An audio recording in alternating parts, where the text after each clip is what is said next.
croit la vie éternelle au vice. Alors que chaque plume s'aiguise, que chaque encre sèche, sur des feuilles en guise d'alarme dans nos cervicales brèches. Que le réveil ne soit sous couvert du sommeil ferme et que nos yeux restent ouverts, même les paupières fermées.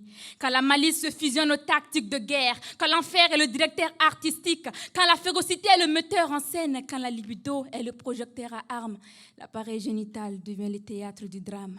Car la conséquence recherchée est la terreur, la cause c'est terre, air dans le congélateur pour âme. Et la sexualité devient la clé par évidence pour ouvrir les portes de la dominance. Ce n'est pas sans fracas quand les fenêtres tirent l'air battant sur un dressage psychologique fracassant.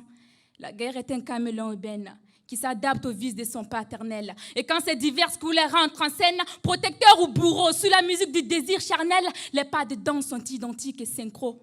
Et le pied-pompier devient pyromane. C'est la confiance qui s'afflamme brisée. De partout, le parfum du mal émane. Les colombes se font braiser sur le feu de l'impunité. Quand le marteau est biaisé, il devient un étau pour langue et un bouclier pour perversité. Qu'il faut communiquer pour s'en sortir. Un grand merci au docteur Mukwege. À Penzi, beaucoup ont pu se reconstruire, mais la peine zigzague dans leur corps fatigué.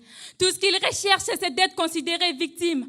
Tout ce qu'ils recherchent, ce sont des considérations, et même minimes. Quand la droiture s'étaille, quand la règle suit le fil, la lutte continuera de zigzaguer sur le pont d'Israfil.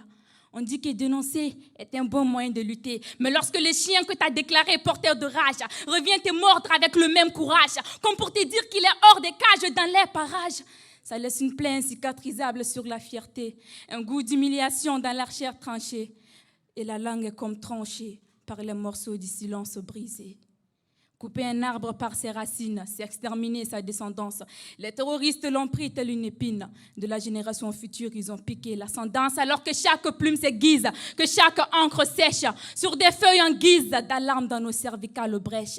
Que le réveil ne soit sous couvert du sommeil ferme et que nos yeux restent ouverts, même les paupières fermées. La lutte contre les violences arrivera à bon port lorsque l'impunité cessera de faire son apport.